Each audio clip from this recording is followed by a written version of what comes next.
to call to order the City Council meeting for the City of Wheat Ridge, Colorado for February 14th, 2022. Before we get started on our meeting, I would like to note the passing of the District 1 resident, Stephen Duran. Mr. Duran is the husband of Representative Monica Duran. Monica Duran represents our city in the Colorado State Legislature and, of course, was a member of this council for a number of years. And I want to express our condolences to the family. So we will have the flag show up in just a moment. If you would please stand as you are able and join me in pledge allegiance to the flag of the United States of America.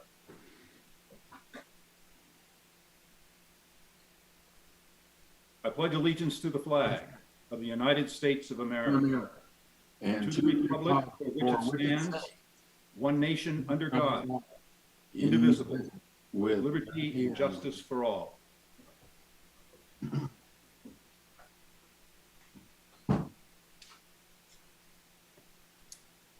Would the clerk please call the roll of the members? Mr. Ohm. Here. Ms. Hoppy. Present. Mr. Stites. Present. Ms. Hulteen. Present. Dr. Weaver. Here. Ms. Hutchinson. Present. Ms. Dozeman. Here. Ms. Nosler Beck. Present. Mr. Mayor, I do believe we have all 8 members of council here. Thank you very much, and thank you, councilors, for joining us tonight. In your package, we have a number of minutes for various meetings. We have the September 20, 2021 study session notes. We have the December 13th, 2021 City Council meeting minutes. We have the January 10, 2022 City Council meeting minutes. We have the January 24, 2022 City Council minutes. And we have the January 24, 2022 special study session notes. Are there any corrections to these documents? Okay, seeing none, we'll let the minutes and notes stand approved as presented with our thanks to the clerk. Mr. Mayor.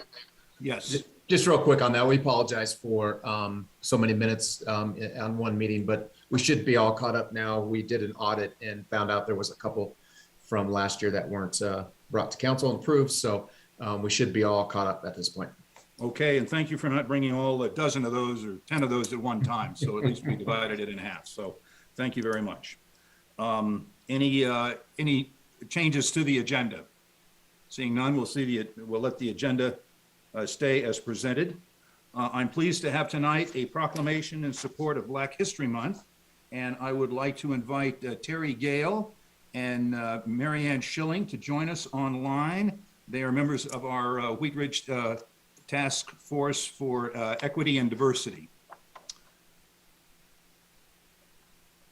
So, this is a proclamation in support of Black History Month, February 2022.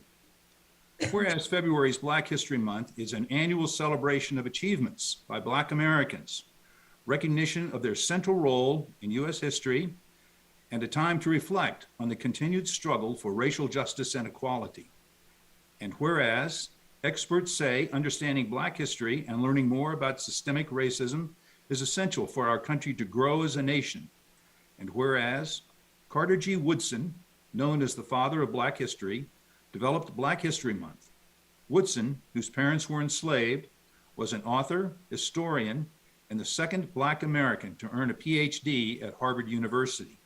And whereas Woodson chose February to coincide with the birthdays of Frederick Douglass, a famed abolitionist who escaped from slavery, and President Abraham Lincoln, who formally abolished slavery.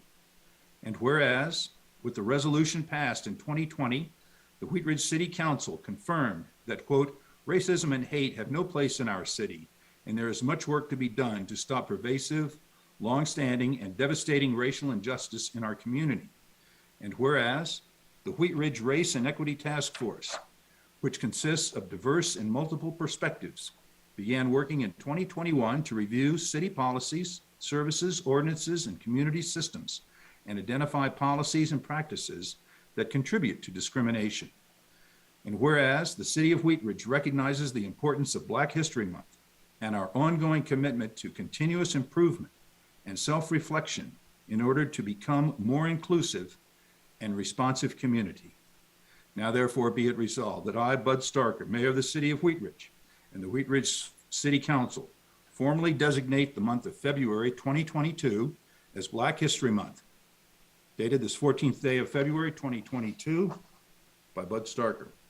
And Mr. Gale, I'd like to, if you'd like to say a few words, we'd love to hear from you. Or Ms. Schilling. So thank you for recognizing Black History Month, and thank you for having me be part of the task force, and thank everyone's continual commitment to making equality a real thing. And then I just want to read one quote from Maya Angelou. I've learned that people will forget what you said, people will forget what you did, but people will never forget how you made them feel. So thank you. Thank you, and thank you for joining us tonight. We appreciate it, and we appreciate the work that you and your colleagues and Mary Ann Schilling, I know, is sort of guiding an effort, and we appreciate you being here in our community carrying on that work. So thank you so much. Okay. We are now at our public's right to speak. The public may speak on any matter not on the agenda for a maximum of 3 minutes under the public's right to speak. We will bring you into the meeting. We are in a virtual format. If you would like to speak during the meeting, then if you would raise your hand, and the icon for that is located at the bottom of your screen. I believe, let me see if I can find it, and it should be, there's something called a raise hand function. We'll see your hand there and bring you into the meeting. And if you are on the telephone, you may raise your hand by hitting *9. And then if you hit *6, that will unmute you. So that's the technology section of this instruction. And so you'll have 3 minutes to speak. And this is really any item that is not on the agenda. And there is an item on here, a public hearing for a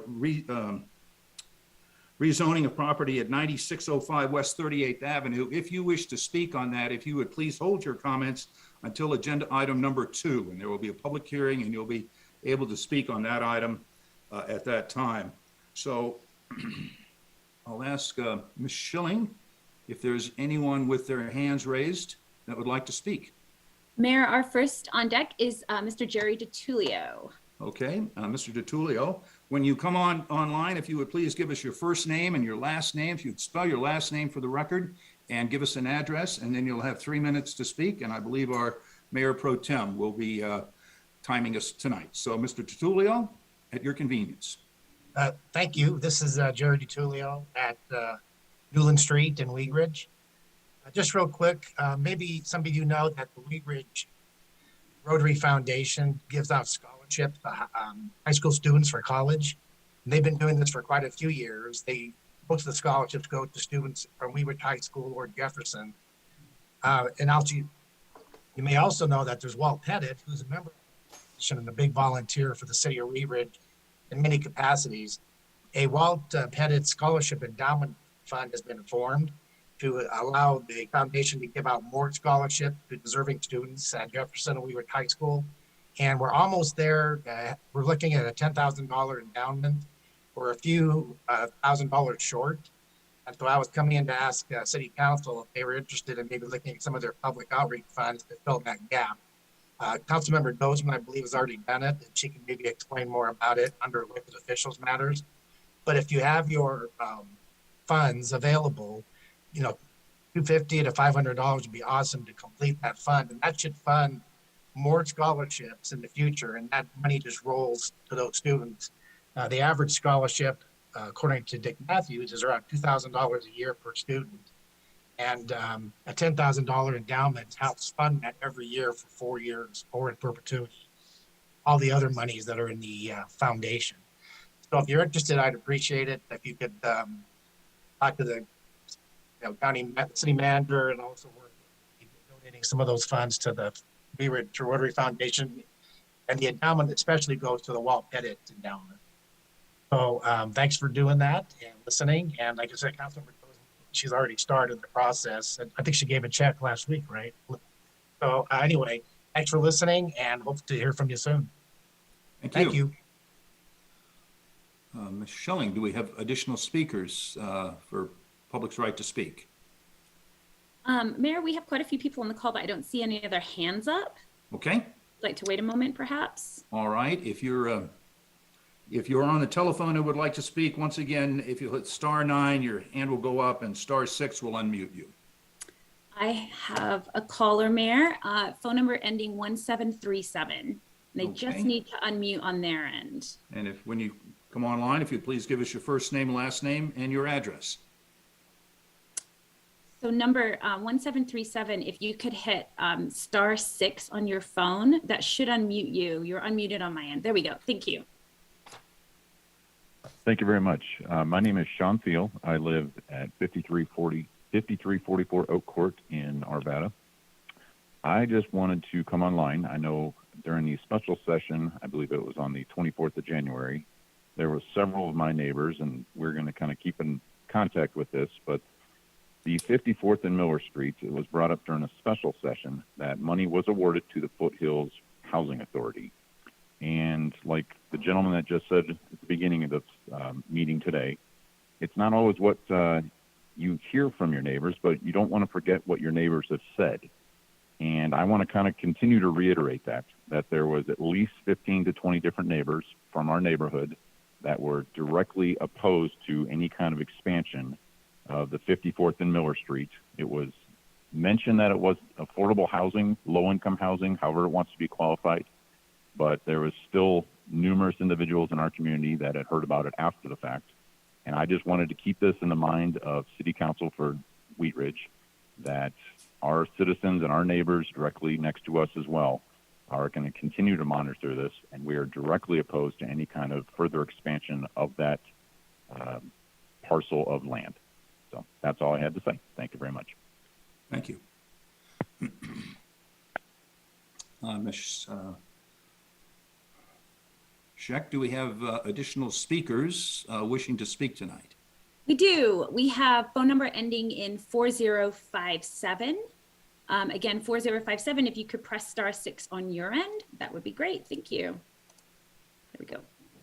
Hello, this is Odarka Siglis. I live at 10580 West 34th Avenue. And I was just wondering why city council meetings aren't shown on Channel 8. And I think it would be really important to get that back. The other thing I was hoping is that if you do get it back, it would be great to have a crawl at the bottom to let people know how they can join by telephone if they don't have access to the internet. Just make it a lot easier for all of us. I know I had to try to find the access number on the internet and come back, but I know there's a lot of people, especially some of the older folks in Wheat Ridge, that don't have access to the internet, so it'd be great if they could watch it. Thank you. Thank you. And Ms. Schilling, my notes indicate that we should be on Channel 8. Do you know whether that is in fact the case? I'm just following up now, Mayor, with our Okay. videographer with Jesse, who. Okay. Because my notes say if that there's a also, problem. in addition to Channel 8, and we'll check to see that we're on Channel 8, we should be, we intended to be, and we intend to be. You can also join this meeting apparently at www.wheatridgespeaks.org and join it on YouTube Live at www.ci.wheatridge.co.us/view. So hopefully through one of those channels, you're able to view our meetings because we certainly want them viewed. So thank you very much. I'm sorry, Meredith. Yeah. I do have confirmation from Mr. Johnson that we're broadcasting right now. Okay, that's great to hear. All right. Are there any, is there another speaker who would like to speak tonight? Under public's right to speak. We don't have any new speakers with their hands up, Mayor. Okay. I'll give it just a couple of more seconds. If you'd like to speak and you're on the telephone, please hit *9. Anyone We do now? have a former speaker, Mayor, who has their hand back up, perhaps with a clarification. You know, I will take a clarification. You're only allowed to speak one time. So if you want to speak, please join me. Thank you, I'm- Mr. Mayor. I'm looking at Channel 8 right now, and there's nothing on. And Okay. this is not the first time this has happened. So even if Okay, you're we'll have showing our- that it's we'll have our- broadcasting, it's not we'll- being. We'll have our staff investigate that. Thank you for letting us know that. Perhaps with a clarification. You know, I will take a clarification. You're only allowed to, Well, sorry, that was my echo probably. I just pulled up Channel 8. It's running at my house. okay? Very good. We will go on then to our agenda items. The first item on our agenda is the consent agenda. Ms. Dozeman, would you please introduce this item? Yes, thank you, Mr. Mayor. Would you like me to read the issue statements as well? If you would read, please, the issue statements on both items. Okay. Consent agenda item 1A, resolution number 7, 2022, a resolution amending the fiscal year 2022 budget to reflect the approval of a supplemental budget appropriation for the reappropriation and reencumbrance of 2021 fiscal year encumbered funds in the amount of $4,475,027.97. The issue, there are 44 open purchase orders from the 2021 budget that will be carried over to the 2022 budget.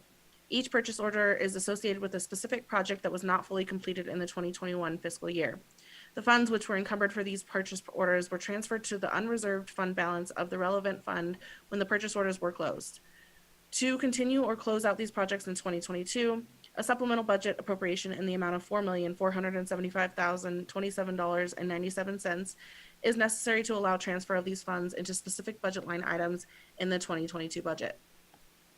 Consent agenda item 1B. A motion to approve installation of a traffic calming device on 46th Avenue between Lamar Street and J Street in accordance with the Neighborhood Traffic Management Program. The issue, residents on 46th Avenue petitioned the city to address traffic issues for the street segment from Lamar Street to J Street. In accordance with the city's neighborhood traffic management program, the city met with the residents at a neighborhood meeting and subsequently discussed and devised a plan to mitigate traffic issues. The residents then secured a petition with the necessary number of property owner signatures supporting the installation of a speed hump in accordance with the NTMP policy and are hereby seeking approval for implementation. Thank you very much. May I have a motion to approve consent agenda items number 1A and 1B? I move to approve consent agenda items 1A and 1B. Second. We have a second by Mr. Stites. All those in favor of the motion, please signify by raising your hand, and will the clerk please record the votes?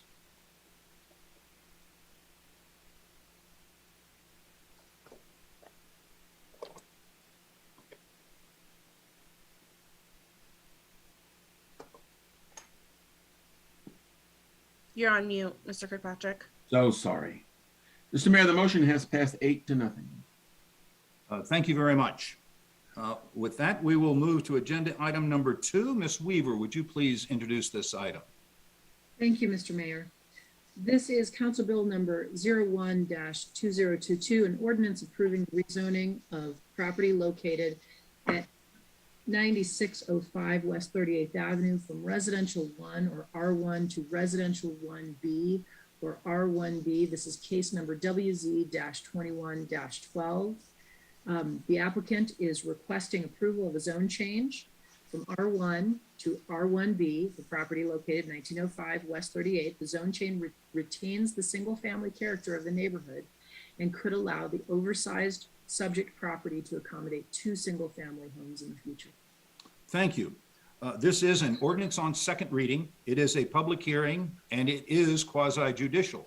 I'm going to open the public hearing. If you intend to speak on this item, by speaking, you agree to tell the truth as you understand it. Mr. Goff, do we have a staff presentation on this item? We do, Mr. Mayor. Our senior planner, Stephanie Stevens, is here this evening. We Okay, also Ms. have, Stevens. we also have our planning manager here, Lauren Mikulak, who also help with questions. Okay. Please continue. Good evening, Mayor and Council. I'm going to go ahead and share my screen so we can get the presentation going. Okay. So my name is Stephanie Stevens, and I'm a planner here in the Community Development Department at the City of Wheat Ridge. I'm presenting case number WZ 2112, which is a request for approval of a zone change from Residential 1 to Residential 1B at 9605 West 38th Avenue. I would like to enter into the public record the contents of the case file, the zoning ordinance, the comprehensive plan, and this digital presentation. The property is within the City of Wheat Ridge. All appropriate notification and posting requirements have been met. Therefore, the City Council has jurisdiction to hear this case. The subject property is outlined in the screen in red. The property is located at the northeast corner of West 38th Avenue and Independence Court and is an oversized corner lot. The lot measures to be about 21,065 square feet in size, almost twice the minimum size required for R1 zoning.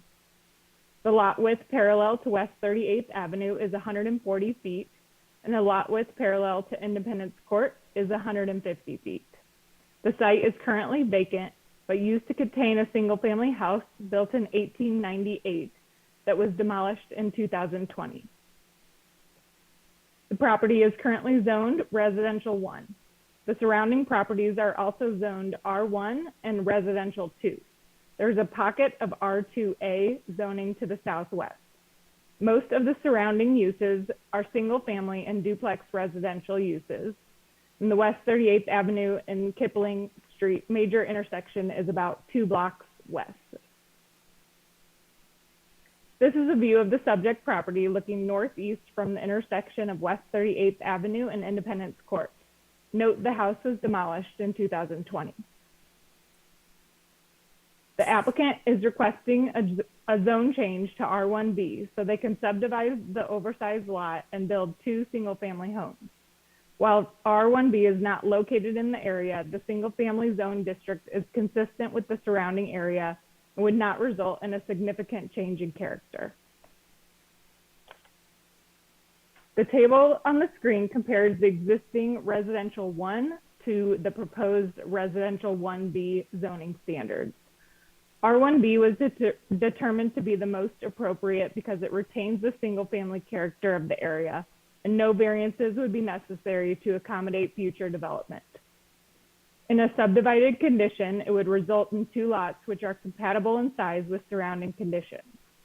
With over 20,000 square feet to work with, the subject property would accommodate 2 single-family homes on lots that far exceed the minimum lot area requirement of R1B. As a requirement of the zone change process, a neighborhood meeting was held on August 19th, 2021 in a virtual Zoom meeting setting. 9 people attended the meeting from the public, and notes from the meeting are included in the staff report. Some concerns were expressed about potential increased density. Since Wheat Ridge is not a full-service city, we sent the application on referral to outside agencies, including fire, water, and sanitation, as well as completed an internal review. We had not received concerns or objections from internal departments or outside agencies. Before the hearing, the property was posted for 15 days and letters were sent to property owners and residents within a 600-foot radius. The project was also posted to Wheat Ridge Speaks.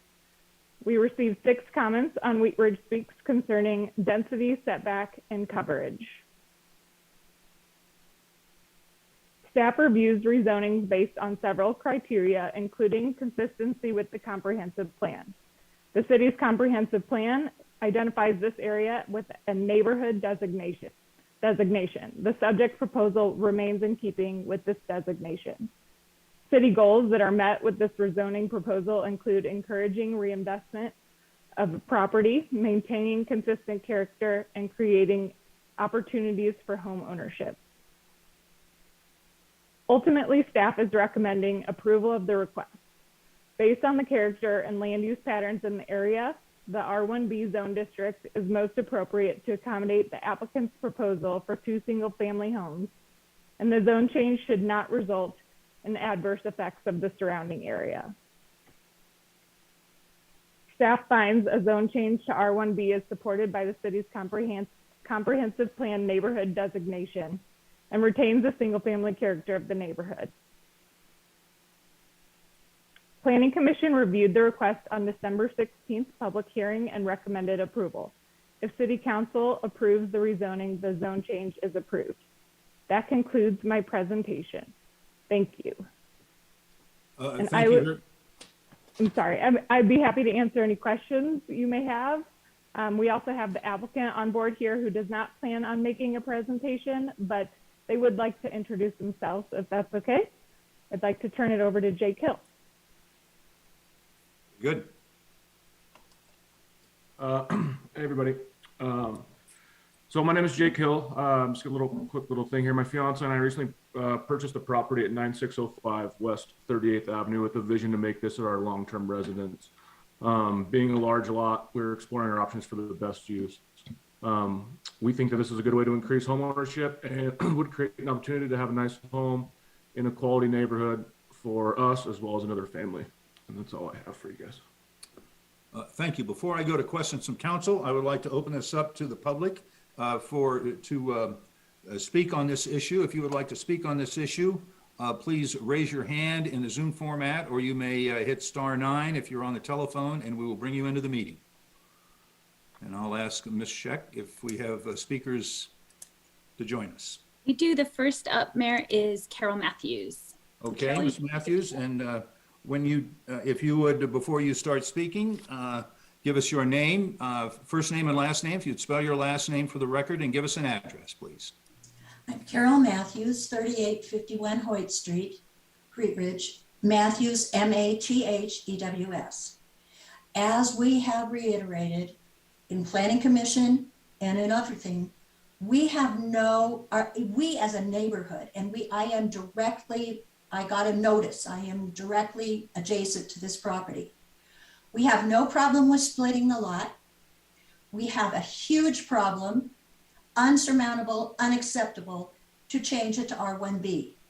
R1B allows this gentleman to build on 40% of the lot. It is a large lot. We have very large houses in our neighborhood, and they are only built on 25%.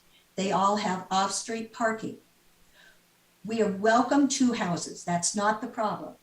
We think that he should have a variance to give him the privilege of the smaller lot, but we will demand that he build within the R1 speculations, just like the rest of us did. And I think someone would be very wise to advise Mr. Hill on the process of petitioning from the citizens. We've been very successful with Hardee's, 2 blocks away, and in several other properties in Wheat Ridge, and we are prepared to do that.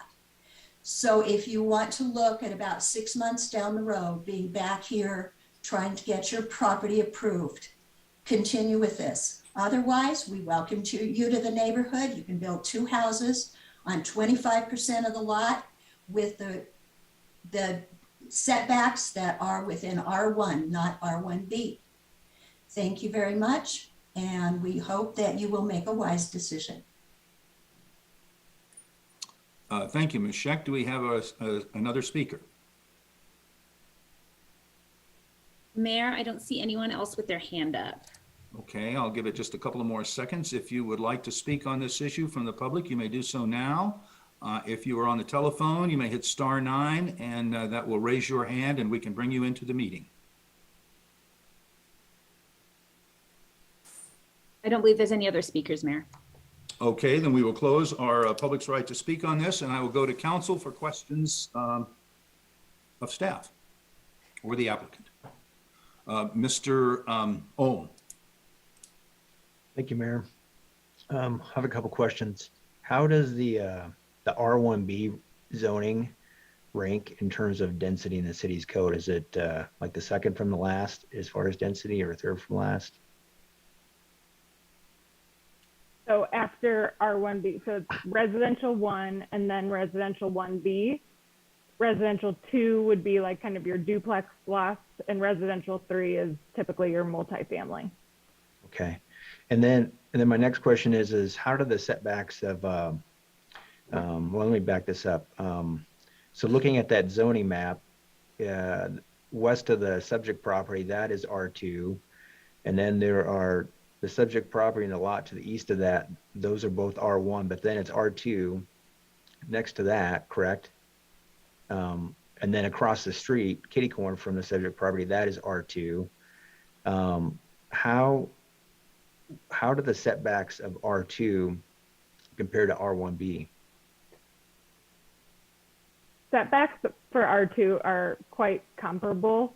The biggest difference between residential 2 and R1B is probably the lot area requirement for single family homes, which is required for R1B to be 7,500 square feet, and for R2 it is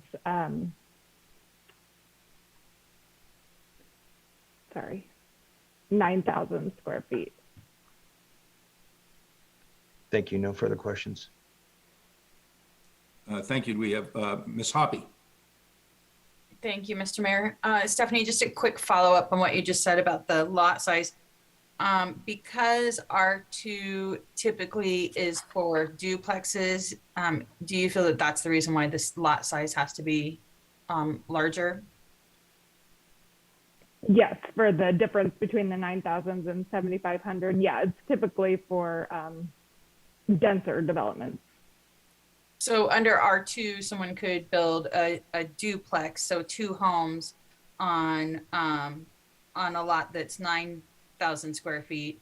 And under R1B, they can only build 1 home under a lot that's 7,500 square feet. So really just within like a couple of thousand square feet, they're putting 2 homes onto, they can build 2 homes onto a space that is not really significantly larger than an R1B, right? Yeah, so one clarification is that 2 family homes in R2 would require 12,500 square feet of lot area. One big point of clarification on this site is that they're just short of the amount of lot area to build under R1 to get 2 single family homes. So the requirement is for 12,500 square feet, and they're almost at they're at about 20,065 square feet for this. Ms. Hoppy? Thank you. Stephanie, can you remind me, what is the minimum lot area for R1C? In District 1, there's significant amount of R1C. That's a 5,000 square foot. And that's our smallest residential designation, R1C. That's correct. And I apologize, I forgot that one when I was listing them. Thank you. Thank you. Additional questions from council? Mr. Stites. Thank you, Mr. Mayor. Just a quick question. So if it was to remain zoned as a just regular straight R1, you can only put 1 house basically on that property, right? Ms. Matthews suggested keeping it R1 and doing a variance. Is that a possibility, or is that not feasible, or? It's a good question. So we considered it when we reviewed this initially, but it would require right off the bat variances to lot area and lot width, and then potentially to setbacks as well. So it would result in a situation that could potentially end up in basically circumventing the zoning is what it would end up resulting in. But it was reviewed by staff as a consideration. Okay, thank you. Thank you. Additional questions from council before I close the public hearing? Councilperson Hutchinson. Thank you, Mayor. I am just wondering how far apart would these 2 houses be from each other and also from the other properties? So the setbacks that would be required are along the sides and rear, which I think are where the biggest concern lies, is the side setbacks are required to be a minimum of 5 feet on one side, but they have to equate to 15 feet total. So if you had 5 foot on one side, you'd have 10 feet on the other, and vice versa. And you're talking 2 sides and a back. Is that right? The So, rear setback would be 10 feet required and the front setback is 25 feet required. But along the street, it's actually 30 feet. and then, but in between those two houses that would be built, minimum is 5 feet? But it could be 15 or? So at the very minimum, you'd see them come 10 feet because at the very minimum on those sides, it would be 5 feet for each lot. I just have concern about building houses that are so close together. We've just witnessed what happens when there is, big houses built close together with the fires that happened. And, I think there is discussion about that kind of thing that's going on. Then there's also about how far it is from the other properties too. So I know when I read, it's always the same thing. Let me see what I'm looking at here. Hold on. The change of zone promotes the health, safety, and general welfare of the community and will not result in a significant adverse effect on the surrounding area. Can you explain to me how changing the zone promotes health and safety and general welfare of the community? What does that mean? So I think the point of that is that we're designing things, or we're not designing, we're reviewing things based on code requirements to meet the general welfare of the community. And our goal here is to do that. So meeting building fire codes, that's all a part of this process, and it has all been, and it will all be analyzed through a building permit process if it were to be approved. Okay, and how many people have you heard from that are in favor of this? We did get one call of support when it went to Planning Commission, but otherwise 6 on Wheat Ridge Speaks today for opposition and a couple at Planning Commission. Okay, thank you. Before I close the hearing, are there any further questions? Ms. Dozeman. Thank you, Mr. Mayor. So during the presentation, it had been mentioned that the intention is to rezone this property and then subdivide it. So in essence, it would be 2 R1B lots. Is that correct? That's correct. That's the intent. And the purpose of this is to build 2 homes on what would otherwise allow for only 1 home due to the law. That's correct. Yes, that's correct. And so I guess this would kind of be directed at the applicant. I mean, what is the attraction to 2 homes as opposed to 1? I mean, because we have had, discussions around accessory dwelling units, as well as short-term rentals. So you had mentioned that this would be a home for likely you and your family, and maybe another family. And I'm just wondering what the attraction is to 2 homes as opposed to 1. Yeah, so to be honest, I mean, it's almost being a half an acre of a lot. It's a bit much more than we want to maintain. It fits, being just, is it 20,000? Yeah, being over 10,000 square foot lot. It's as big as we want it to be.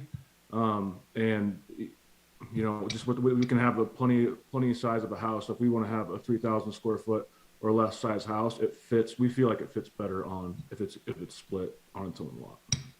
So it kind of takes care of what we're looking for, and then it's obviously an opportunity to, like I said before, give someone else an opportunity to live in the neighborhood. Thank you. And going back to what Councilmember Ohm had kind of alluded to earlier, so the surrounding areas are not primarily, but we have several different residential zonings, as well as duplexes in that area, correct? That's correct. And this is pretty close to Everett. And I mean, so this is an area in which we want to attract families into. And so the fact that we could attract one or two families instead of just one, I mean, it fits within the neighborhoods still, like they're still single family homes, unless I'm missing something, correct? Still single family, yes. Okay, thank you. Thank you. Councilperson Weaver. Just wanted to clarify, would both homes face or have driveways to 38th Avenue? The driveways directed by engineering would come from Independence Court. So for both properties, they'd be For on. both. Okay, so they wouldn't be on to 38th. So chances are they would be facing Independence and not 38th. I'm just curious. Most likely, yes. Okay, thank you. Councilperson Hulteen. Thank you, Mr. Mayor. Stephanie, I'm curious with the amount of the lot size that this property has, is one of the options that Mr. Hill and his fiance could have considered would be to split the lots and get R2 zoning on 38th and then keep the R1 or go for R1B on the northern part of the lot? Is that an option they could have pursued? Right, so 9,000 square feet for residential 2 and then 7,500, so they would have the lot area for that, just to keep it hasn't been subdivided yet though, and the subdivision needs to meet the zoning, so I think that's where the issue lies.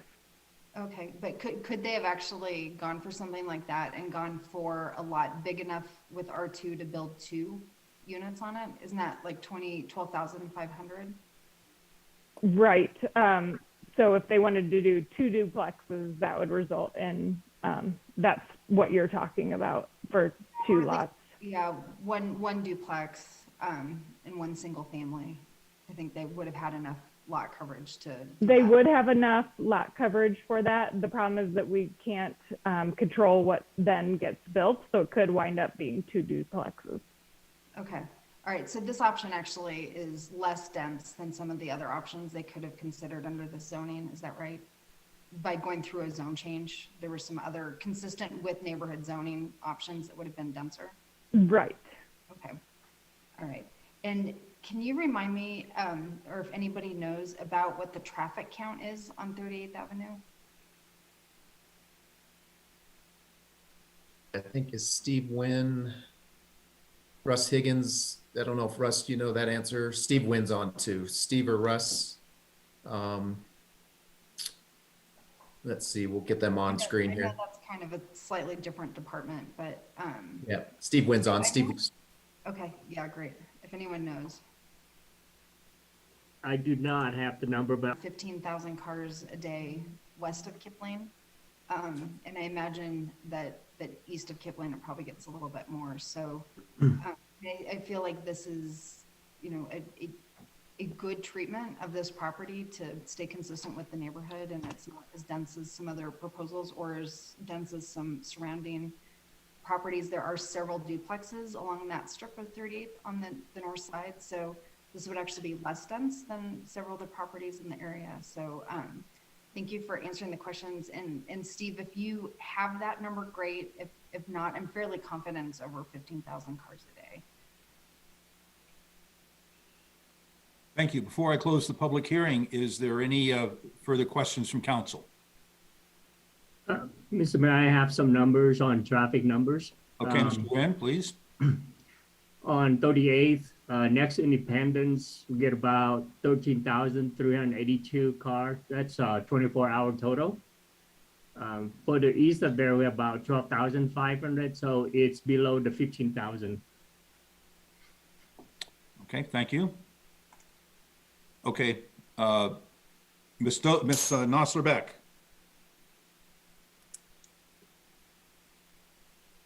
Thanks, Mayor.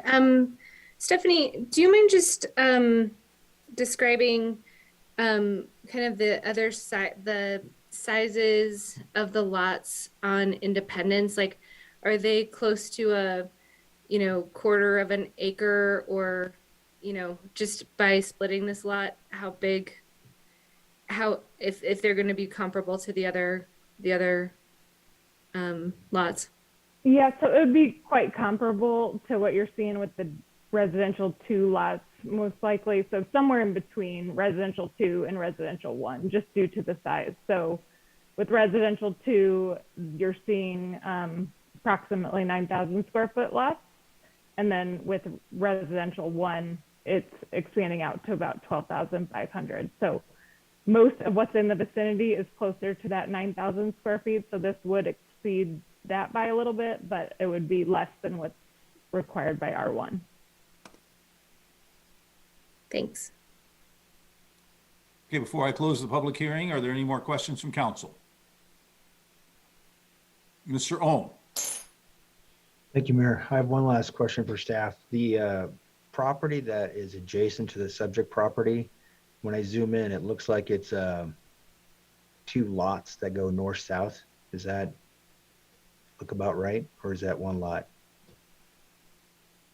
That's 2 lots on the east side. Yeah. That's 2 lots. Okay. Thank you. Okay, are there any more questions?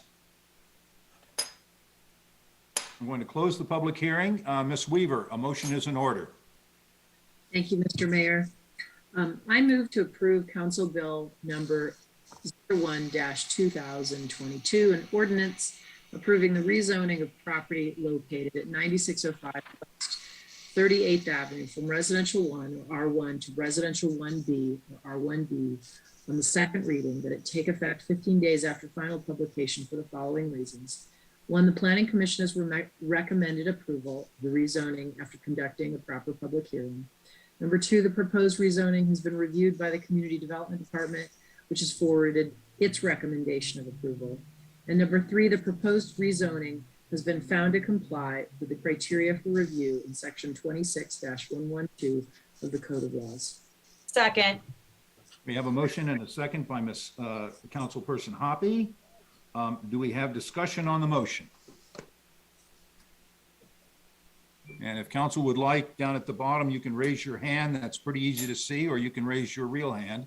Either way. Ms. Dozeman. Thank you, Mr. Mayor.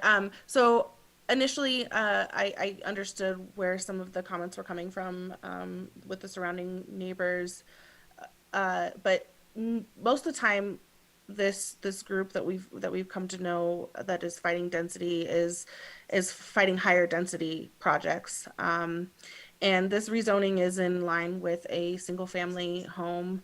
It fits with the character of the neighborhood. And is appropriate in this area, especially along 38th, which is one of our major corridors. And so I'm going to support this, and I really appreciate residents moving into Wheat Ridge and wanting to invest in Wheat Ridge and wanting to stay here. So welcome to the neighborhood, and I hope you don't get too much flack. Thank you. Councilmember Stites. Thank you, Mr. Mayor. I'm also going to support this. Initially looking at this and then looking at the comments, I understand the need to not want density in the neighborhoods, but this is, and including the comments themselves, pretty much said that they were okay with 2 houses here. They just didn't like the road in which we got there. They would prefer that it stayed R1 because there's some sentiment to R1. But I do think we should understand that and remember that most of our planning maps were just left over from Jeffco when we incorporated 50 years ago. So it's not laid down by any higher power. It's just the way it was. So I do think we should look at that. And this fits the character of that neighborhood. And this is exactly where, right off of the street, there's not going to affect traffic on Independence Court, because the people on the end of the street aren't going to drive all the way down to bother the people on the end of the court. So this is right off of 38th. It's right between Everett and Wheat Ridge. So this feeds homeschools for elementary, middle, and high schools. This is a good investment in our neighborhood. So I'm definitely going to support this. Thank you. Thank you. Councilmember Hoppy. Thank you, Mr. Mayor. And I would just like to reiterate, the same things that Councilwoman Dozeman and Councilman Stites said, that yes, this is, we are trying to create opportunities for people to be in our community, and also for people to be able to move their families into our school systems. And, we have one middle school and one high school, and, supporting those are important. On top of also, if you look at just across the street, there's a lot that's not much bigger than this one that houses 4 duplexes. And then right to the east of it, there's these other smaller lots. So it's not just standing out in the middle of nowhere by itself. And R1B is not the smallest lot that we have in our communities. We have R1C. And, the variance process is not supposed to negate zoning. And if there were so many variances that needed to be done, then this is actually the appropriate way to do it. And so I appreciate staff coming up to this conclusion, and welcome to the neighborhood, Mr. Hill. Thank you. Mr. Ohm. Thank you, Mayor. Yeah, I agree with the other council members. This is a minor arterial, and I want to say thank you to staff. I think, to have it at R1B, I'm a little surprised it's maybe not the R2, considering the proximity of all the R2s along 38th.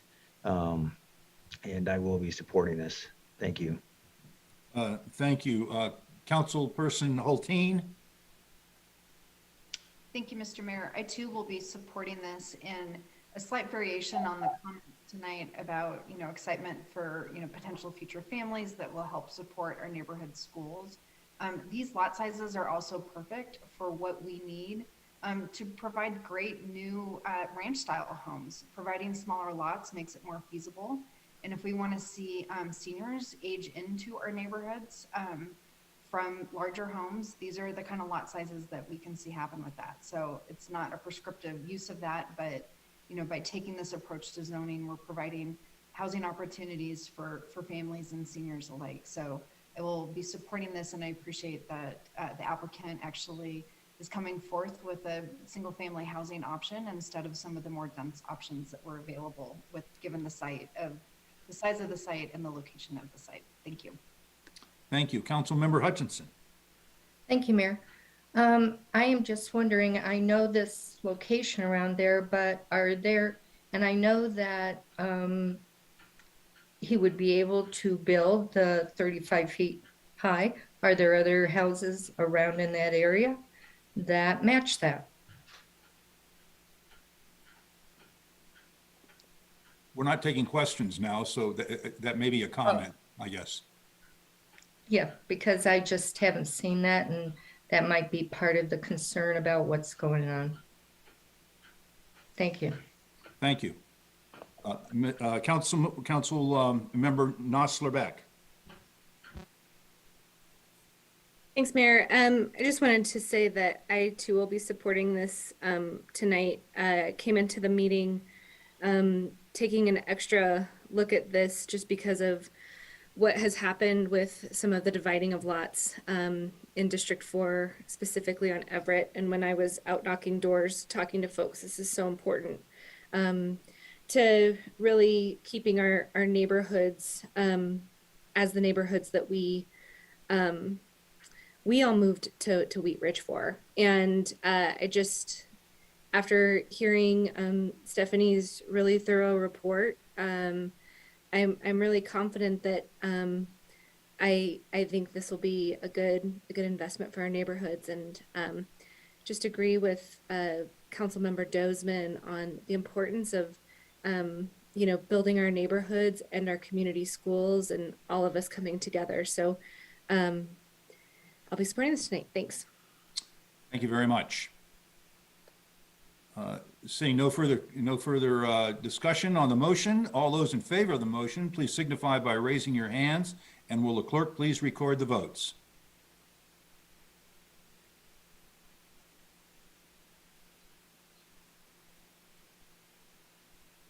I appear to be missing a council member somewhere. Wait, sorry. Well, we're going to go yays and nays. So these are the yays.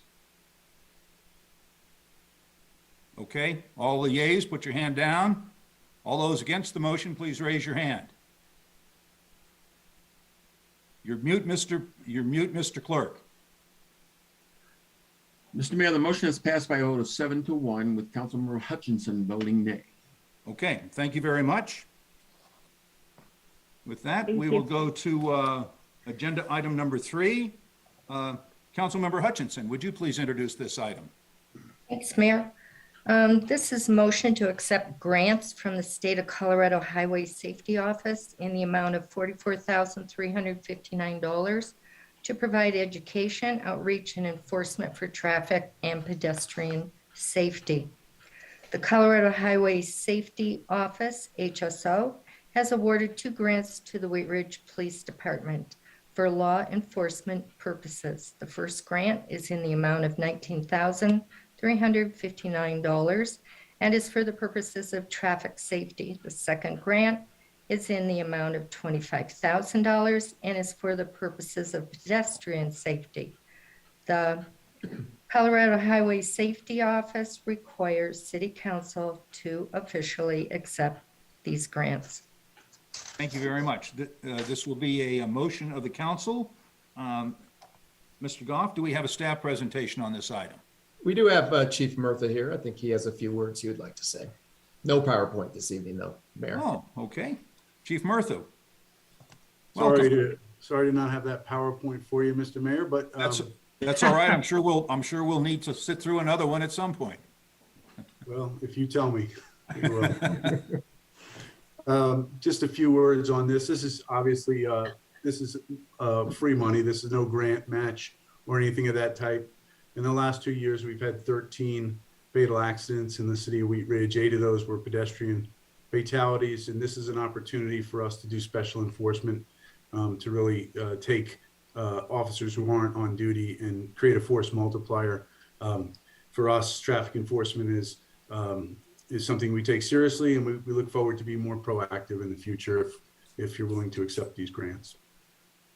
Thank you very much, Chief Murtha. Before we go to questions from council, I would like to invite the public to speak on this item number 3. If you would like to speak, you may do so by raising your hand in the virtual format, or raising your hand if you're on the telephone by hitting *9, and we were happy to bring you into the meeting.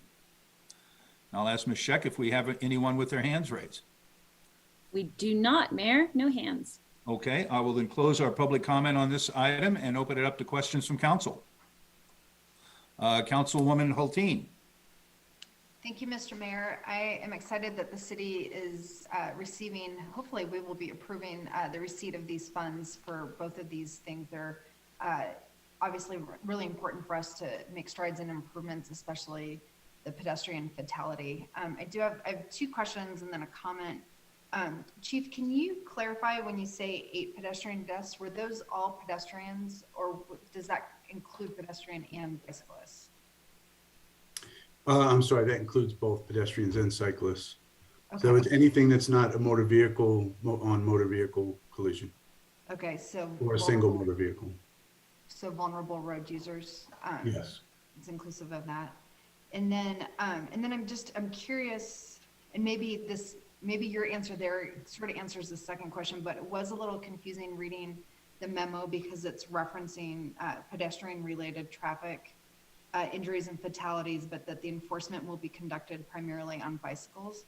Can you share with me a little bit? I guess one, I'm curious what the difference is between how many pedestrian and how many bicyclist fatalities there are, and how you're planning on using the funds for bicyclists. Yeah, so just because we're on bicyclists doesn't mean we're only patrolling for bicyclists.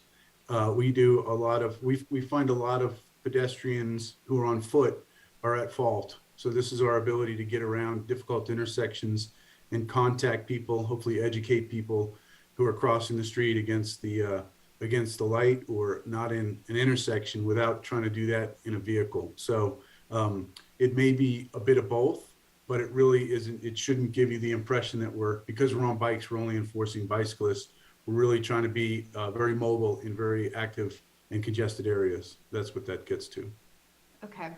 Well, I hope we'll be enforcing, pedestrians, bicyclists, and cars. My son was recently hit by a car and is about to be the poster child for pedestrian safety in the state of Colorado. Luckily, he's okay, everybody. but he's lucky he was crossing in the intersection. And so it's really incumbent on drivers to be mindful and aware of people who are walking, and especially in Wheat Ridge where we are lacking safe places for pedestrians to walk. And after snow like we've had recently, and we've got commercial property owners who are shoveling their snow into the sidewalk, and that actually forces people to have to depart the sidewalk and walk into the street to get where they're going. And I know we have community-based policing and do a good job of that, but I really hope as a city we're mindful of, just being aware that the conditions in our city make it hard for people to safely walk and bike.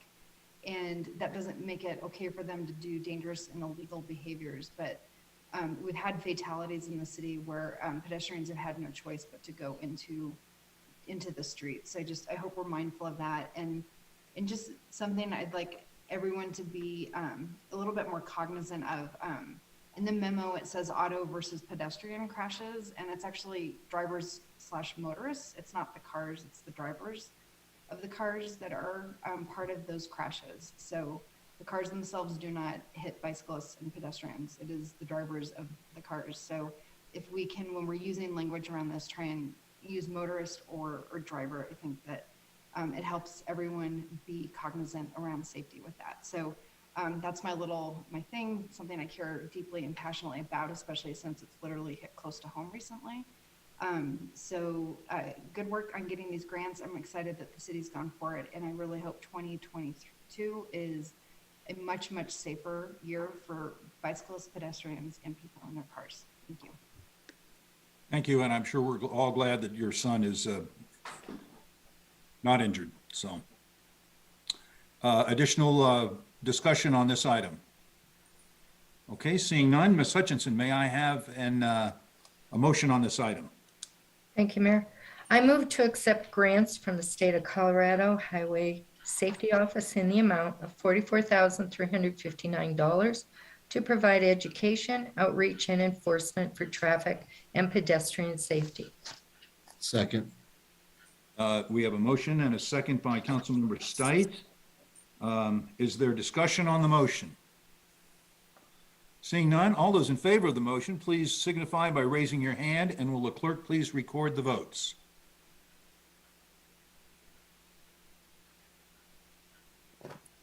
Mr. Mayor, the motion has passed with me unmuted by a vote of 8-0. Thank you very much.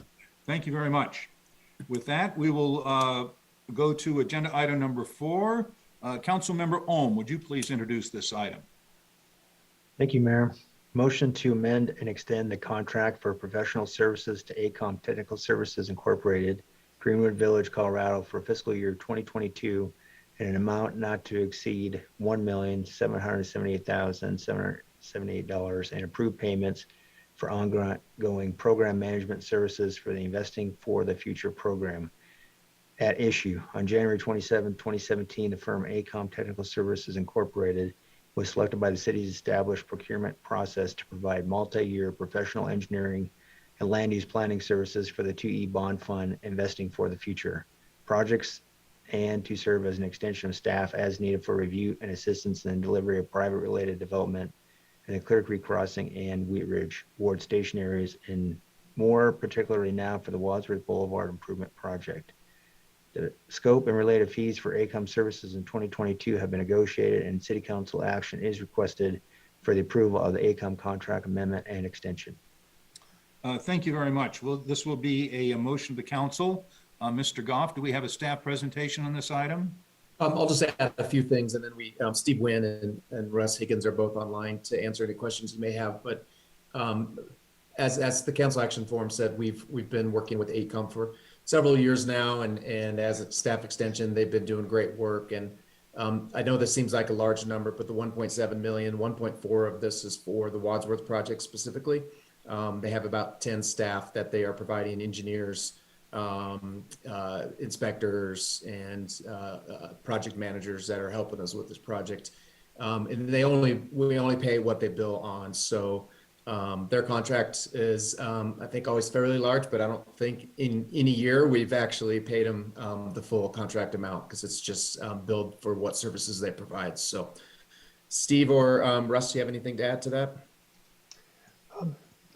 They've been a great firm to work with. They do have a great expertise, and yeah, Wadsworth is showing with the public outreach and what they're doing with the residents. And I enjoy working with AECom because of their professionalism.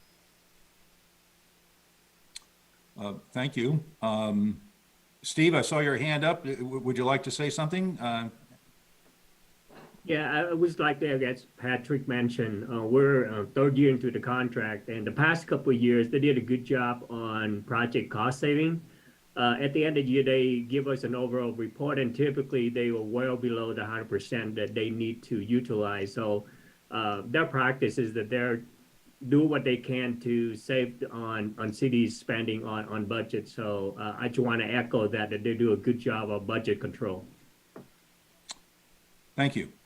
Before we go to questions from council, I will open this up to members of the public. If you'd like to speak on this agenda item number 4, you may do so now. If you will raise your hand in the Zoom virtual format or unmute with the *9 if you're on the telephone, we'll be happy to bring you into the meeting.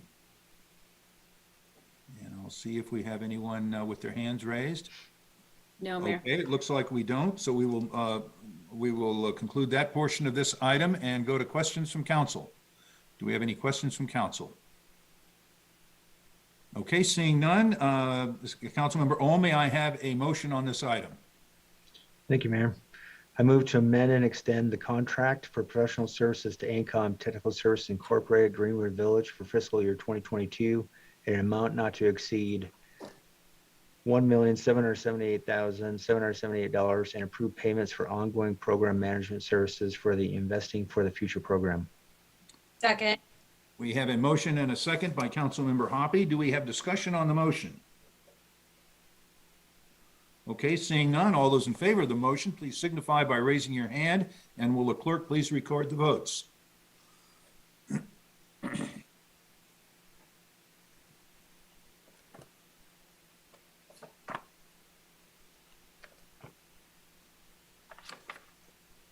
Mr. Mayor, the motion passes unanimously. Thank you very much. That brings us to, that concludes the agenda items that we have. We'll now go to City Manager's Matters. Mr. Goff. Thank you, Mayor. We do have a special study session coming up, so I'll just keep this quick. We're off next week for President's Day holiday, but we are coming back on February 28th with a regular meeting and another special study session to give a homelessness update. And we plan on doing a very extensive update for the public and council, of course, of what's gone on since the last community meeting we had on homelessness almost, I don't know, Allie, how was that, a year or so ago? We had a large meeting on with the community on homelessness, and a lot has happened, a lot of positive things moving in the right direction. So any publics out there listening, please join us on the 28th, and we'll give you some updates on our actions on homelessness. Thank you, Mayor. Thank you very much. City Attorney's Matters, Mr. Dahl. Nothing tonight, but I'll see you at the study session. We'll be there.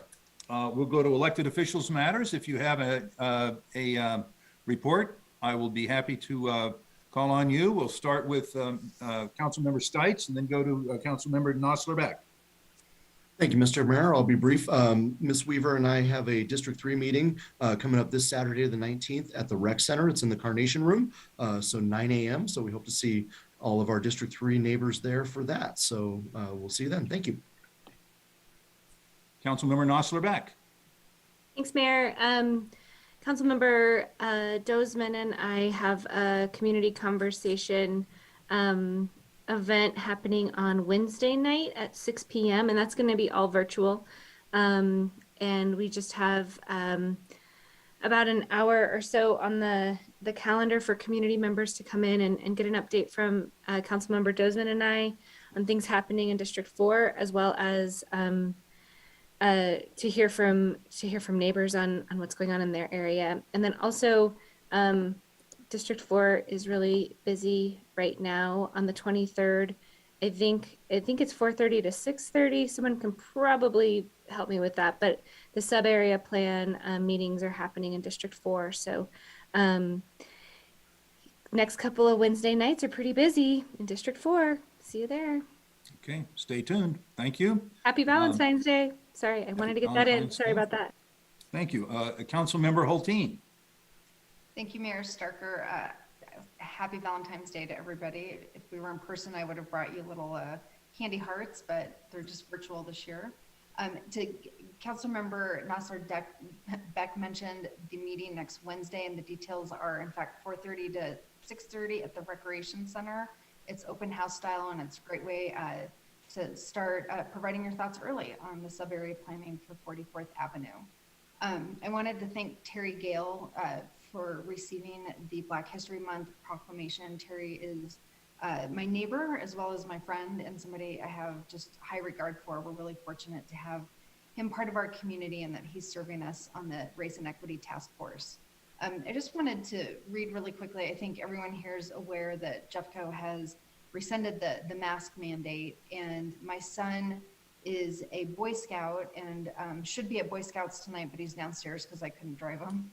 But his Boy Scout troop actually sent out an email tonight that I thought I would just read because I think it just best captures where we are at this point in time. And, you know, I think the Scouts are exemplary for how they endeavor to participate as good citizens and community members. So the email that was sent out said, Jeffco Public Health Department has revoked the mandatory mask mandate.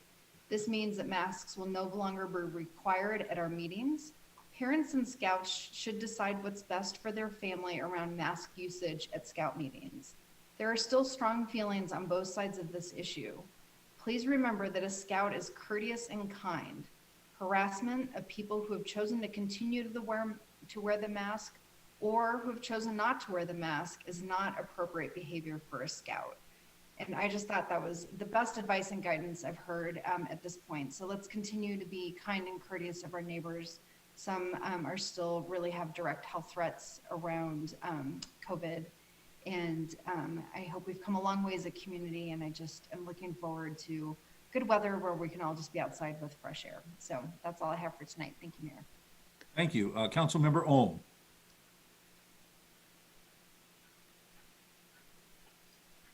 Thank you, Mayor. I had a citizen that wanted me to kind of reach out to everybody and just remind them that there's a code red community notification that you can sign up for through Jeffco. This is in response to the Marshall fires. Thank you. Councilmember Weaver. I just wanted to reiterate what Councilmember Stites said about our meeting this Saturday. And if Steve is still on, I just had a quick question. I've had several constituents just ask me what all of the road work that's happening on 38th is and what that involves. Or Mr. Goff, can you answer that question?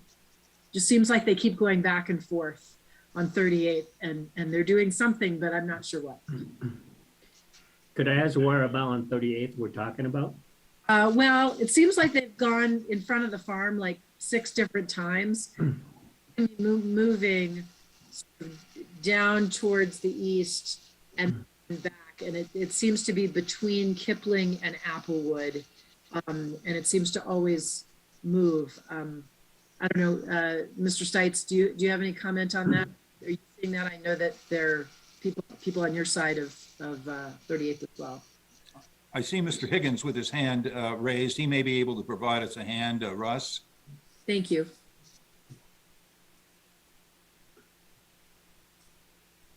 Go ahead, Russ, if you're unmuted. You may be on a phone. Okay. Star what? 6, Ally? Star 6 unmutes him. Yeah. Yeah, and while he's waiting, come on, Councilmember Weaver, I've noticed that too, and it's on my stretch of 38th also, east of Kipling, and it looks like they're doing drainage or they're cleaning out drainage ways or storm sewers or something. Does that sound familiar, Russ or Steve?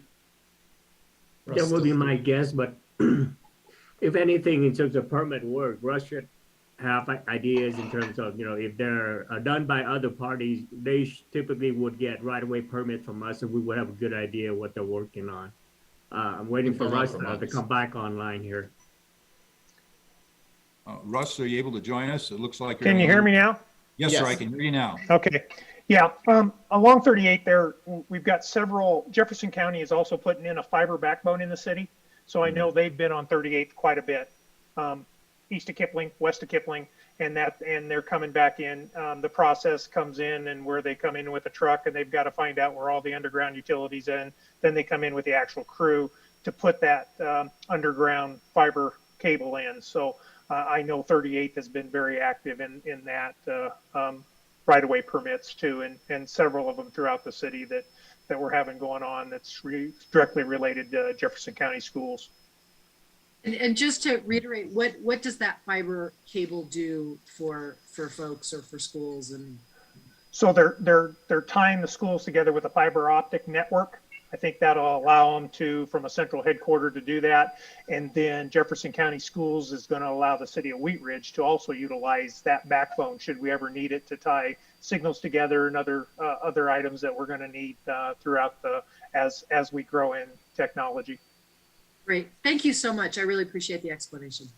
Thank you very much. Any additional council member Dozeman? Thank you, Mr. Mayor. So I just wanted to touch on what Mr. Jerry DiTullio had mentioned in his public comment. To celebrate Walt Pettit's 80th birthday this last year, the Rotary and some community members put together an endowment fund that would go for a scholarship from the Rotary Club on behalf of Walt Pettit. Walt Pettit has been a Rotarian for many years, as well as involved with the Carnation Festival since its inception. So he's a lifelong resident of Wheat Ridge and gives back to the community. So I did give a portion of my council funds to the endowment fund and welcome any other council members that are interested to do so. Happy Valentine's Day. Meeting this Wednesday, February 16th, 6 p.m. virtual for District 4. And then the sub-area plan is coming up on February 23rd. So lots going on and lots of ways to be engaged. Thanks. Thank you very much. Any other elected officials matters? Council member Hutchinson. Thanks, Mayor. I just want to mention that I have seen Girl Scouts selling cookies out there. So if anybody's inclined, I know very few people who don't like Girl Scout cookies. Let's support the Girl Scouts. Thank you. Thank you very much. Any other elected officials matters? I will say that I want to thank all the citizens that joined me last Saturday for coffee with the mayor. We had some very good discussions, and we'll be coming back on that second Saturday in March. My, the time is flying. So is there any further business to be conducted at this meeting? Then I will give everybody a happy Valentine's Day. I've been practicing this for a little bit, so oh, you're very good. Yeah, actually that's it there. Okay. So anyway, thank you all for being here. I'm going to adjourn this meeting. And we will have a special study session that starts in 5 minutes. So we will adjourn until about 23 minutes after the hour. Thank you.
Would like to call to order the special study session for the City Council for the City of Wheat Ridge, Colorado for February 14th, 2022. I would like to start our meeting off as we do with most of our meetings with public comment. If you would like to comment on any item that is on the agenda, we're happy to take your comments at this time. The agenda item for tonight's meeting is satisfying public notice and publication requirements. So if you would like to speak on agenda item number 1, this is your opportunity to do so. If you'd like to speak, please raise your hand in the virtual format or unmute yourself on the telephone, and I believe that is *9, and we'll bring you into the meeting. And I will... No, Mayor. No one's in attendance. Thank you. Okay, then we will move past our public's right to speak and go to our agenda item number 1. Mr. Goff, do we have a staff presentation on this item? We do. Thank you, Mayor. So this item was brought forward to you on January 10th. This is an annual requirement by state statutes to notify the public where we post our public notices and publish our legal notices. And there was some discussion at January 10th meeting if the Jeffco transcript is the appropriate publication to be posting or publishing those legal notifications, and if we could look at other options. And Mr. Dahl did the work to research the statute and provide you some recommendations. Mr. Dahl. Thank you, Mr. Goff. Council, you have my memo dated February the 9th, and it's in the packet. And so let me just make a few points about it. I took the opportunity in the memo to really sort of summarize for you how exactly does the city, what kind of notices, et cetera, does the city put out, and in what categories, and what are the requirements for each of those categories. Those requirements kind of bridge across state statutes, the charter, and the city's code. But I summarize them in 3 categories: public notice for meetings, public notice for hearings, and publication requirements for ordinances, because that's how they fall out. That's how they're grouped. And so, as you see in the memo, public notice requirements for meetings. Let's take that first. It's 72 hours advance notice as a result of not the statute, but in fact, council's rules. And it requires physical posting at the City Hall posting site, along with public notice on the website. That's the public meeting notice requirement presently. There's no requirement for publication of a public meeting notice in the paper. So let's distinguish that from public notice requirements for hearings. And of course, hearings take place within your public meetings, but they have their own requirements, and those are hearings for basically in the land use code for land use matters. And you had one of those tonight on the rezoning hearing. There's 3 requirements in the land use code for that: posted notice on the property, mailed notice to property owners within a certain distance, and published notice 10 days in advance in a newspaper or general circulation in the city. That's probably the most extensive notice requirement that we have is for the land use cases. And council will recall that at least the posted sign notice got a lot of attention within the last, 6 months or so. And the council directed that there be some refinements to size of the sign, where it's posted, et cetera, and I won't revisit those. But land use cases, 3 different ways: physical posting on the property, mailed notice to adjacent property owners or within a distance, and published notice in a newspaper or general circulation. Last category, publication requirements for ordinances. The charter is specific on this, requires ordinance to be published in full after first reading and then published after second. But the requirement for publication in the charter gives you 3 different ways to do it. And instead of the notice for public hearings being you've got to do all 3, in the charter, the publication requirement for notices is one of 3. And there's a list. And that list is that they be published in a newspaper general circulation, or posted at City Hall, or posted on the website. And the city clerk's on the line and will be able to tell you how we address that, but we typically do publish in the paper at least after first reading. And and I'm sure the city clerk can elaborate on that, but those requirements in the charter are alternative. So you could, for example, post it on the website and be done, or post it at City Hall and be done, or publish it in a newspaper of general circulation and be done, or do more than one of those, but the minimum is one of them, and you get to choose. And any one of them will satisfy the requirement. Have a kind of a tradition and policy of doing more than just one, as you'll be aware, and the city clerk can remind us. So those are the three categories. Those are the requirements. But I want to make two other points about legal publication requirements, because I realize one of the basic questions here is, well, what about the Gazette? And can we use that when we do publication requirements? And the answer is no, because a legal publication of general circulation has to meet two requirements: both a legal publication under the statute and a newspaper of general circulation or general publication. Legal publication under the statute, I've given you the statutory site and the detail, but to be a legal publication under the statute, it has to be published at least once weekly. And you'll notice I don't think there are any tri-weekly publications in Colorado where it's published 3 times a week. Generally, they're dailies and weeklies and monthlies is what we have, but to be a legal publication, it's got to be published at least weekly. Also, over the years, there has been raised the question of, well, the Jefferson transcript, even though it's published weekly, is it really of general circulation because of its number of subscribers? And I've dug into that carefully, and the answer is no. As you see in the memo, the number of subscribers is not the defining factor. Is it of general interest? Is it generally available by sale or subscription? And that's true for the transcript. It's also true, of course, for the Gazette. That's available generally in various ways, and it publishes news of general availability. But the transcript isn't a legal publication under the statute. Why? Because it's not published often enough. It's just published once monthly. So that's the thumbnail sketch. And so you have options, but the Gazette is not available where you have a publication in a newspaper of general circulation requirement, because that has to be a legal publication, and that has to be more often than just monthly. It has to be at least weekly. I'm sure there may be questions, but I'll stop there and entertain any questions and discussion you might have. Thank you, Mr. Dahl. Are there questions? Ms. Hoppy?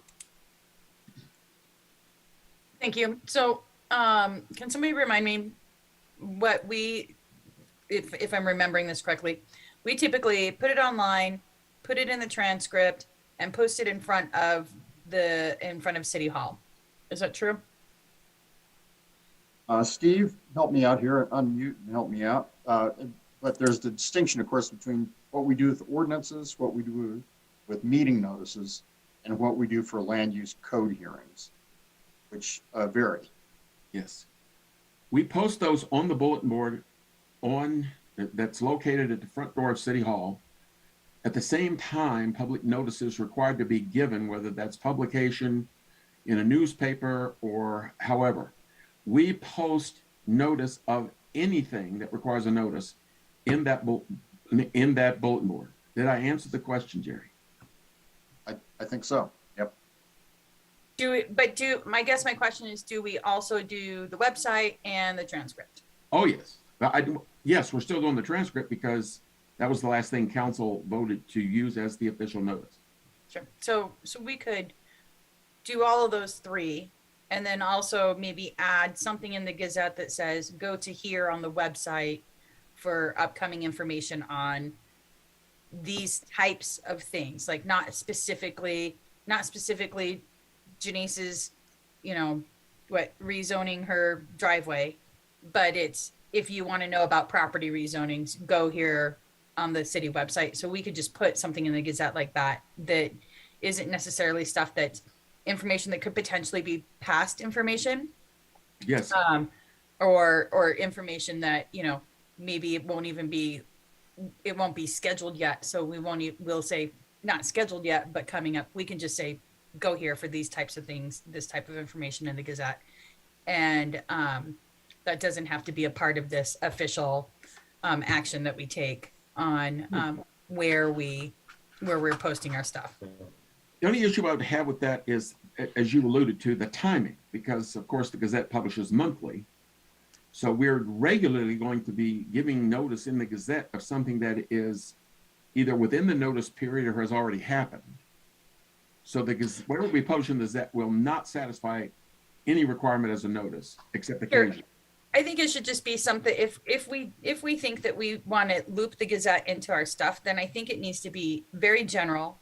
If you want to know about what land cases are coming up in your area, go to the website, this spot. If you want to know about other public hearings that are coming up, go to the website, this spot, and not specifically anything that may be happening or coming up on our schedule, just reminding people, this is where you find this information. You can go to the City Hall, you can go to the transcript, you can go to the website. I'm fine with that. I think that would make infinite sense. It probably wouldn't be a very expensive thing, but I'd love to ask the advertising rate desk at the Gazette about that before we promise anything. I've checked into that, Mr. Kirkpatrick, and yeah, we could do a small ad for about $250 a month, and just again to provide readers the locations where they can go to find this information. Thank you very much, Patrick. If the council wants to spend $3,000 a year in the Gazette to do that, we don't have any problem with it. Councilperson Hulteen, and then Councilperson Nosler-Beck. Thank you, Mr. Mayor. I agree with Ms. Hoppy. I think what we've been doing has been, a nice approach to notice, and that it's showing up in different places. I think what's really important is consistency and accessibility for these notices. So I think the combination of the transcript and the physical posting and the website really, recognizes that we've got residents who have different communication needs. So I'd like us to continue doing that. We did not actually approve the website, I believe, last time. Is that correct? We just approved the transcript and the City Hall posting. As I recall, we also approved the website because that was around the time the state legislature passed the statute to which Mr. Dahl referred earlier. And I may be off by a year because my memory of 2019, 2020 is gone.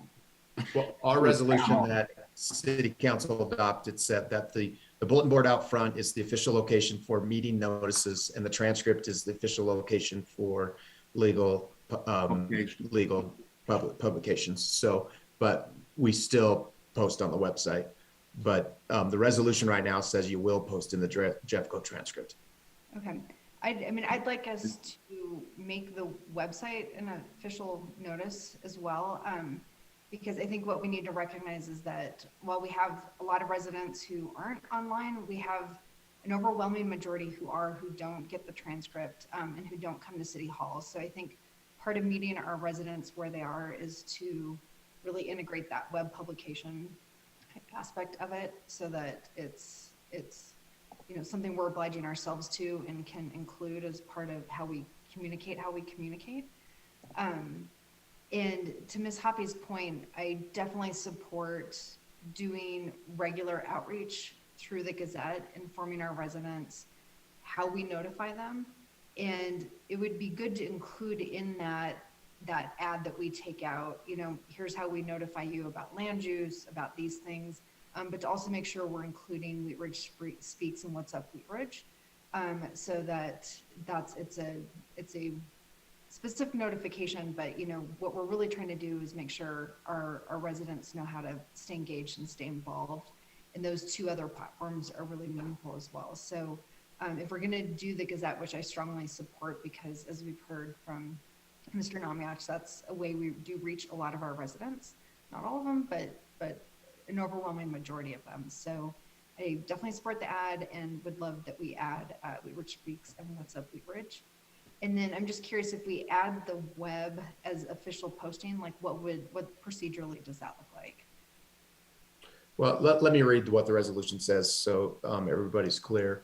It says, except as otherwise permitted by sections 5.2 and 5.12 of the charter, notices and other information required to be published in the newspaper of general circulation within the city shall be made in the Jeffco transcript, except that where circumstances make publication ineffective or otherwise undesirable, the city may publish official notice on the city's website.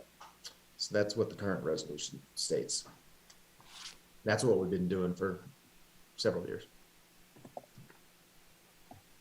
So just to confirm, we publish both?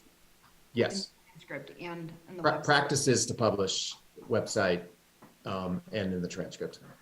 So if we were to take out an ad in the Gazette, we would list the website as a place to look for the notifications? I guess Yes, that's and the transcript, yep.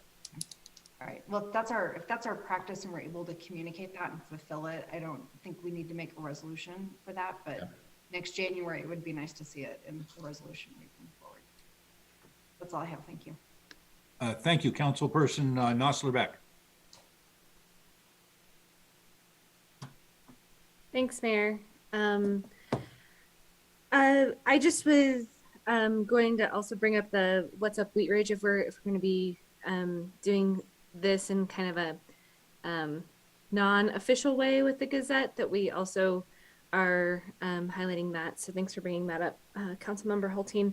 And I think this is a great opportunity. You know, I appreciate all the research and everything that went into understanding the legal notice of meetings, but also just the community engagement component. I think we're really fortunate to have a resource like the Gazette in our community, and this is a great way for us to, you know, do some of that outreach on engagement to our community as a council that doesn't fall into that like official legal noticing as well, and just provides another I think more welcoming accessibility component to this as well. So since this is an official you know, notice, if there's ways for us to make the ad that we're running in the Gazette more welcoming and inviting people to participate, I strongly encourage that, just because we have the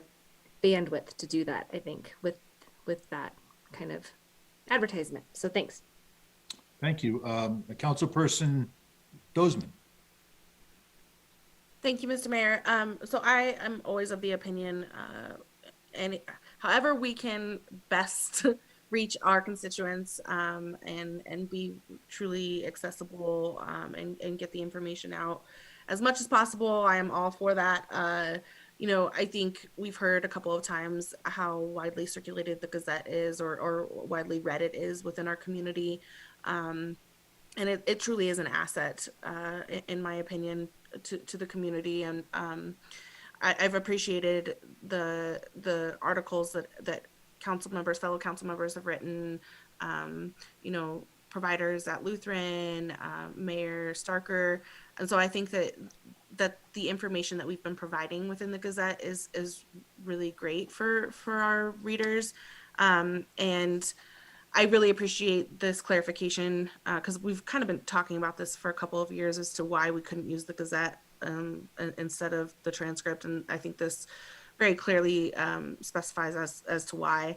And so I appreciate that. And I just really want to thank staff for not only taking up this topic, but also giving us several avenues to reach our residents, not only through What's Up Wheat Ridge and Wheat Ridge Speaks, but taking into consideration ways in which we could engage them more. And so I'm really appreciative of that.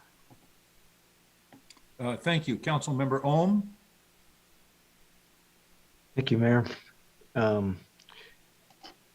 I just want to say, yeah, also thank you to staff. That was very informative. My one comment is I would, maybe that could be passed on to the Planning Commission, because I know when I started on the Planning Commission, there was always some questions about the particulars of where the notices were sometimes from the public and or some of the other planning commissioners. And then the other thing is, I would definitely be in support of having something in the Gazette that was proposed. I know we've had some feedback in the past from constituents about hey, let's send out postcards to everybody, which I'm not sure that is very feasible. It's very expensive. And so this would really be good to get the word out. So thank you. Thank you. Mayor Pro Tem Holteen? Thank you, Mr. Mayor. Patrick, I'm curious, do you have, how big of an ad is that 200 and some odd dollars?